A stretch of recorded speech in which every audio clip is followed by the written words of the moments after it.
Doctors allegedly killed Michael Jackson. But Diana Ross says Michael mumbled days before he died. Thus, that's A-L-I-E.T-O her five names. He claimed five powerful black music legends were linked to pressure, treachery, and terror drove him over. These were familiar. They were mythical. People he worked with, trusted, and who stood to gain everything the moment he vanished. The world watched his body be hurried into an ambulance. But those five names were already there being said behind Beverly Hills sealed doors. By the lady Michael trusted to raise his kids, if anything happened. Diana didn't speak at memorial. She wasn't on TV. She ignored family calls. She uttered one thing. I was warned by Michael. First time tonight when Diana Ross believes the five stars were linked, we open the hidden files indirectly to Michael Jackson's death. First, Quincy Jones, architect with secrets. Michael Jackson died while the Quincy Jones stared at the TV in his bare home as the world tumbled into chaos. I knew something like this would happen. It wasn't shock, not grief. The kind of statement you make only when you saw a tragedy coming before everyone else. Not simply Michael's producer, Quincy, that he molded, pushed, and challenged him, becoming the only figure Michael could relate to. Unable to flee. They began their story on August 5th, 1982 in Westlake Studio. Heat buzzed from cables, reels spun endlessly. Michael, barely 23, recorded Billie Jean takes under Quincy's direction. Vigilant eyes. Not everything was perfect that night. Quincy realized the monotone youngster had grown into a power no mentor could control. Tension rose with Michael's fame. By the 1987 disastrous tour, occurred in unexpected moments. Backstage in Yokohama, someone carelessly Michael halted mid-ride when Quincy was mentioned. Shoulders tensed, breath hiccuped, hands trembled. He acted like something hazardous had entered the room, according to crew members. Michael didn't explain. He murmured, "Don't say his name," and left. Nobody questioned him since Michael's dread always indicated more. That fear finally emerged. Comments on a rainy February 19th, 1990, when Michael arrived at Diana Ross' residence around 10 p.m., his jacket soaked, his voice shaky, and he answered, "Quincy knows things that can destroy me." When she asked what was wrong, he just maintained that it encompassed music, agreements, and folks behind it. Diana was shaken when he left abruptly at 1:00 a.m. in quiet. Next decade filled up his unanswered shadows. From the 1993 charges to his 2002 Sony struggle, Mickelto, the 2005 trial rumors spread. Insiders said Quincy maintained ties with businessmen targeting Michael's catalog and that he'd grown resentful after being pushed invincible despite perilous history. Former Sony employee leaked Quincy was aware of all private transactions, suggesting he wasn't a liar. Bystander, but a man with significant connections in the apparatus Michael feared was trying to control him. Whatever was real didn't matter as much as how it affected Michael. His voice breaking, hands shaking, his insistence about not using certain names around him. Then came June 1, 2009, 3 weeks before Michael died. Interview with Quincy calmly said, "Michael stole a lot." The remarks from the only person who knows him best hit deeper than any newspaper headline that once dubbed Michael his musical son. That evening's IT rehearsals. Michael sat alone in a corner staring at the floor, shaking uncontrollably. Dancer wrote, "We mentioned Quincy." Michael muttered, "Don't mention him." Michael was badly wounded by what transpired between them. Quincy never clarified. Instead, he interviewed in 2018, 9 years after Michael's death, stated Michael was greedy, dishonest, and secretive. The tone wasn't reminiscent. It wasn't sad. It was like someone finished a discussion, the other wasn't alive to respond. Jackson family members and fans were furious. But those who remembered Michael's terror when Quincy's name came up felt colder. Verification that whatever past separated them was darker than the world saw. No one knows if Quincy protected, condemned, or settled a private score with Michael. Who knows what secrets Michael thought Quincy had? But the anxiety was real.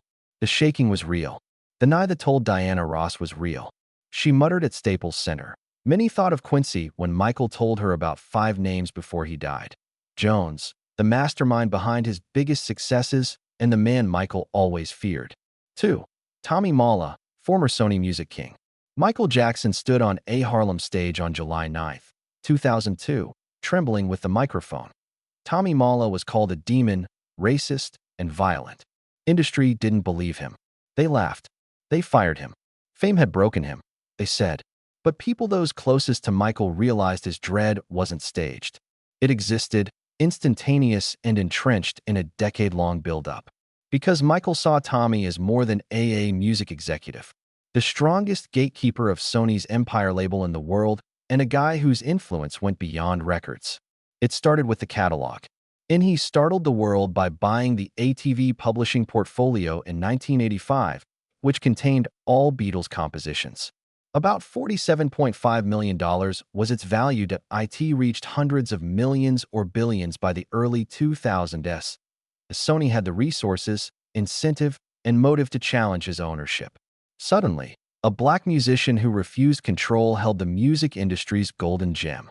And Tommy, Sony's music division's head, was between the company and the catalog, Mata.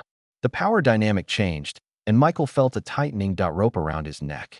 Conflict didn't emerge until Michael's invincibility that he fought Sony severely in 2001 to 2003. Reduction in promotion. Budgets were cut. Meetings become hostile. Michael blamed Sony for sabotaging him. Tommy denied everything. Industry rumblings began. Whispers that Sony execs were planning ATV catalog financial contingencies if Michael's debts increased. Too harsh. Michael was outraged when he heard those whispers. He said confidence that Sony tried to bankrupt him. A former Sony employee revealed Tommy knew that every internal plan and pressure point around Michael, revealing the disputes weren't just business disagreements. They dismantled strategically. Mariah Carey's tale the rumors darker. She accused Tommy of surveillance as his ex-wife manipulating and controlling her career. A gold cage on fear, dominance, contracts. Perhaps he could do that to Mariah Carey, one of what might the world's most successful singer, do to Michael Jackson. In Black Hollywood, the trend emerged. Tommy wasn't just powerful. He was powerful behind closed doors. Careers failed or succeeded without notice. Thus, Diana Ross' confession is powerful. In private chats far from she told cameras that Michael spoke about Tommy with terror, a type of people rarely saw his dread. Later, Diana's family remembered Michael came her home fatigued and frightened and mumbled about catalog buyers. He refused to mention Tommy to her family. He needn't. It was terror that told him. By April 2009, fear peaked throughout This Is It rehearsals. Kenny Ortega, tour director, received a court-used email with Michael's statements, "If they can't control me, they'll kill me." Dancers remembered Michael lowered his voice when discussing business pressure or Sony discussions. He absolutely avoided the name. He always peered over his shoulder, as if anticipating someone to listen. On June 25, 2009, Michael died. The world was shocked instantly. Despite the pain, another tale emerged fast as lightning. Sony stock climbed. ATV catalog value rose. Music sales skyrocketed for Michael. Sony earned almost $1.5 billion from direct ventures in months he died. Michael battled hard to protect this catalog. The same catalog he thought Sony desired becomes Sony's biggest posthumous gold mine. This was the last proof for many fans and insiders. The time, the money, Michael's pre-death remarks. Every detail formed a pattern too perfect to ignore. Black performers asked the same thing. Why did Michael publicly assault Tommy in 2002? Why did he risk everything? Why did he say devil and hazardous instead of industry safe? Criticism. Michael didn't consider it business. They survived. Even years later, rumors persisted. The story loops back. Tommy, Sony, and the Beatles catalog were separated by MOA. Michael thought they wanted it. Sony won everything when he died. This is why did Tommy Mala come to mind when Diana Ross said Michael warned her about 5 names. The list. Not superstition or coincidence, but the money trail, terror, and conversations, chronology, and aftermath suggest Michael fought a silent war alone. Also in that conflict, an executive, Tommy Mala, was more. The power broker. Michael thought he could die. 3. Jermaine Jackson, the scheming brother. When the investigation began directed at record labels, executives, and corporate handlers, story darkened. The reality is, Michael Jackson's shadows not just industry. Some came from within the house. And the name that haunts fan theories, leaked testimony, and silent Hollywood. Someone named Conversations should have protected him. Jermaine Jackson. The public witnessed for decades Jermaine as the calm, articulate older brother, beautiful with a polished grin, and member of Jackson 5 understood fame better than others. But underlying that polished surface revealed paradoxes, tensions, and questionable decisions that never happened since unless you peeked from the forbidden angle. Competition, possibly something more harmful. The story always starts the same point. 2009 press statement by Jermaine was unnerving. Michael should have died 1984. He gently mentioned the Pepsi commercial accident. But the language was cold, impersonal, almost like a verdict announced after the jury left. Fans never forgot. Brothers grieve, brotherly grief. Brothers, don't change your death timeline. Even so, Jermaine had done that before. Back in 2005, Michael was facing mounting legal bills following the trial. Jermaine surreptitiously signed a contract to schedule shows under Michael's name. Michael agrees. It was to save the Jacksons financially. Although Jermaine later claimed, the scandal tore them apart. Michael felt abused and betrayed. He went months without speaking to Jermaine for the first time as an adult. He informed friends that Jermaine saw him as a brand before brother. Whispers followed. Kept going. Jermaine said in his biography years later that he desired Michael had reverted to Islam, signaling familial spiritual turmoil, which fans saw as pressure, influence, or control. Other rumors spread quietly in Black Hollywood that Jermaine wanted to be Michael's estate executive, that of controlling the assets, or that he despised Michael becoming the global icon. But nothing beats what happened June 25, 2009. Before UCLA announced Michael's death, before any formal declaration from the physicians, Jermaine Jackson proclaimed his brother dead in front of cameras. He announced Michael's death beforehand. That hospital did. How did he know? Someone told him. How was he ready? The questions spread quickly, but no one pressed him. The world mourned. Noon intended to question the brother live on TV, but revelations came in later years. A moment difficult to ignore. A former security guard at Michael's last night at Carrollwood Drive revealed something terrifying. Over 20 minutes before the cops came, Jermaine arrived at the house. The guard said Jermaine passed him. No questions. Not surprised. Didn't seem confused. He moved deliberately as if he knew what transpired inside. Official timelines never explained this. It was ignored by Jermaine. It was absolutely shunned by the family. But for those listening, silence was louder than words. Finally, Diana Ross, the one Michael named in his will with trust.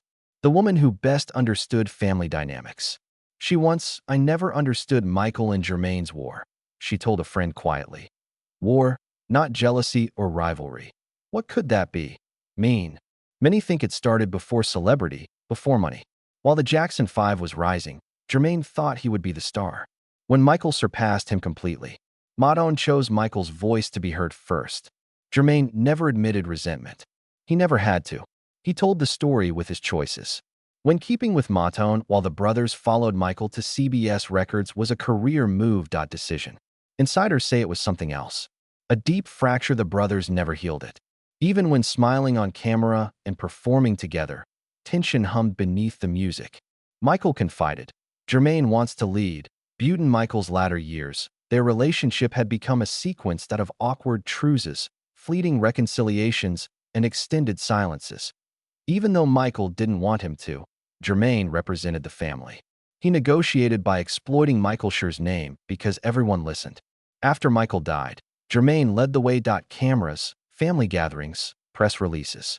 Some claim he did not desire attention, but since wanted control. Even Jackson family members whispered that Jermaine wanted to manage the estate, narrate, shape legacy. The executives in Michael's will weren't Jermaine. They were John Branagh, John Milan. The guardian of his children wasn't Jermaine either. It was Diana Ross.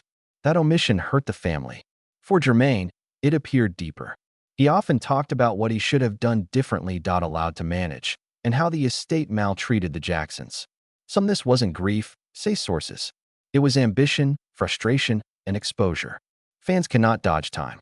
Strange comments on Michael's death, book deal dispute, spiritual pressure, financial issues, early Carrollwood arrival, premature two brothers' lifetime quest for identity, who loved each other but lived separately after Michael's death. One spotlight's shadow. Jermaine Jackson may have avoided hurting his brother, but Black American fame strengthens families through legacy, money, and power. Behavior matters more than intent.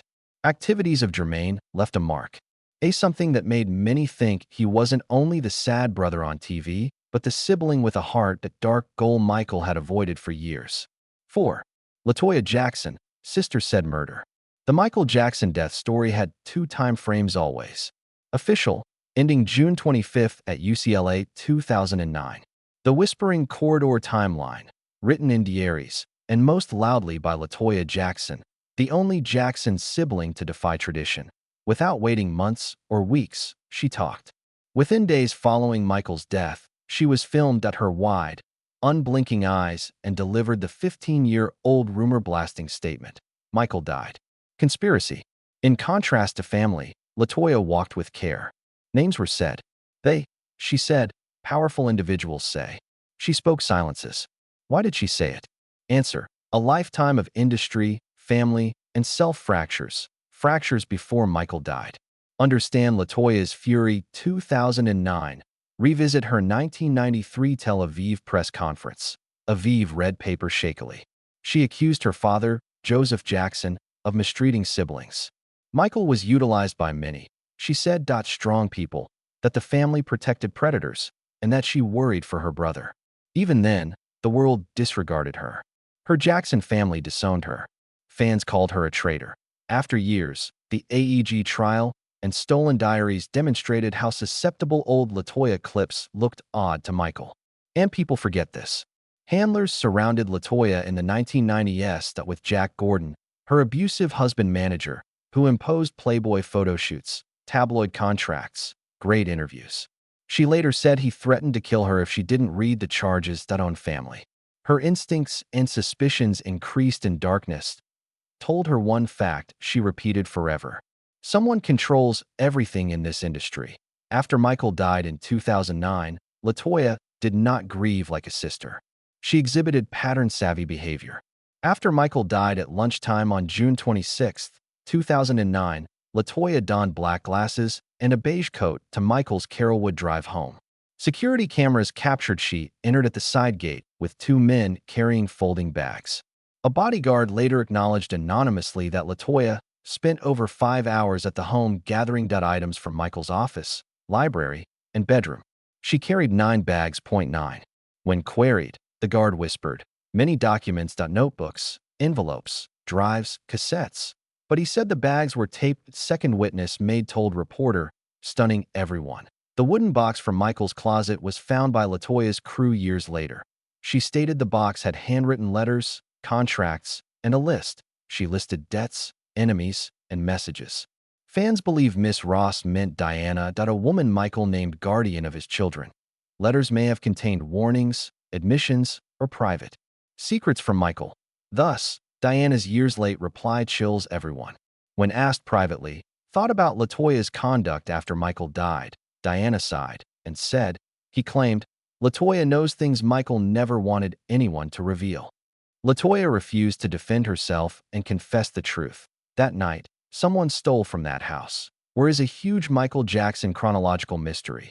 June afternoon found LaToya acting oddly. 26th. She told detectives Michael was encircled hours after leaving home. By killers. She claimed manipulation. Financially strapped. Michael told her he was afraid of many people. Her words, Michael was a prisoner of his life. She acted responsibly. Few know LaToya told investigators she trusted Michael. Police said she was targeted for years. Years-long goal. LaToya said in following weeks, she said Michael was worth more dead than alive, and some people she implied that the same people drove him into debt and made him accept things he didn't want. She observed his final preparations and said a close friend needed his belongings. She discussed names with LA friends discreetly. CEOs, family, and business people he trusted betrayed him. Fans debated if she meant Sony, AG, or however, for each relative, handler, manager, or web, since LaToya denied it. She negotiated years of contracts to reveal Michael's secrets and sell tabloid exclusives. Fans were mistreated by scandal prophets, said he believed she was used to hurt him and didn't. She lost herself after fleeing her abusive husband. LaToya said she regrets punching Michael but was deceived. Her 2009 promises were fulfilled because the public never forgave her. She arrived first at the residence and was hard to reject when details unfolded that took items no one else touched, cried murder while others murmured tragedy, and claimed conspiracy first. She emphasized that Michael's death was not accident. She described Michael's final months in an interview that he and I knew it was vultures, not sadness that was certain. Later, discreet witnesses confirmed her statement, including security guards reported Michael frightened particular people. Doctors said he was too agitated to perform. LaToya Jackson is the only dancer that saw his contract and rehearsal phobia. For labeling her brother murder, she never apologized. She doubled down. But the real reason people discuss about not LaToya, her 9 Carolwood bags are charged.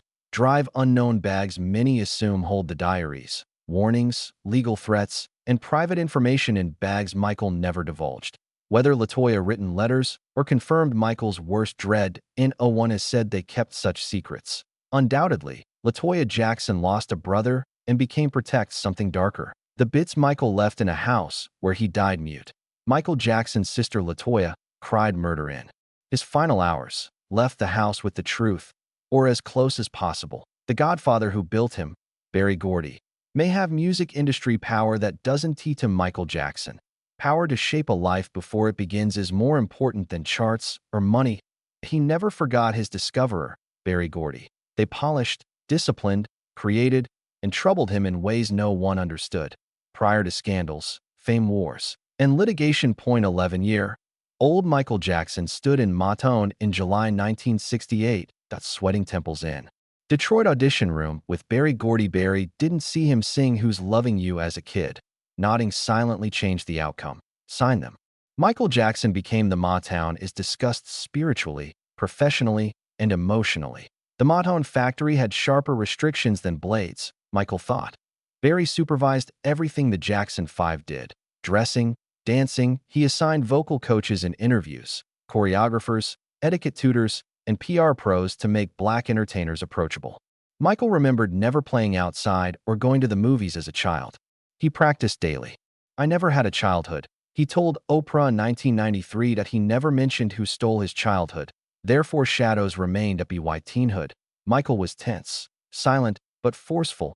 Jermaine married Berry Gordy's daughter Hazel, uniting the families, but creating an awkward loyalty loop. Berry caught Jermaine. Matone was seen, felt, and remembered by Michael. Leaving Matone for CBS Records in 1975 was more than financial an escape, but Berry Gordy recalled. Power never leaves. March 25, 1983, the Michael performed at Matone Night 25 years ago. On stage and backstage, the first moonwalk was a hit.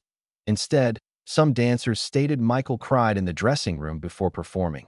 Berry was nervous, but one dancer said old Matone residents pressured him, visited Michael and commanded, "Show them who you are. Do you share this legacy?" Michael nodded. Berry shook fiercely and left. No reunion. Thriller erupted. Michael's empire outgrew Matone. Dangerous immortalized pop, but with each success, some supporters believe Berry Gordy took it seriously as he faded. Berry wanted to control Michael again after his 1990s downfall. Berry may have felt entitled to claim Michael as a Matone invention after he became a man. Few, including Diana Ross, saw the both men told a close buddy, "Berry and I have things." Everything changed in 2003, distorted when Michael confronted the second set of charges, and they world something unexpected happened when Berry Gordy visited Sony. The New York emergency meeting's cause is unknown.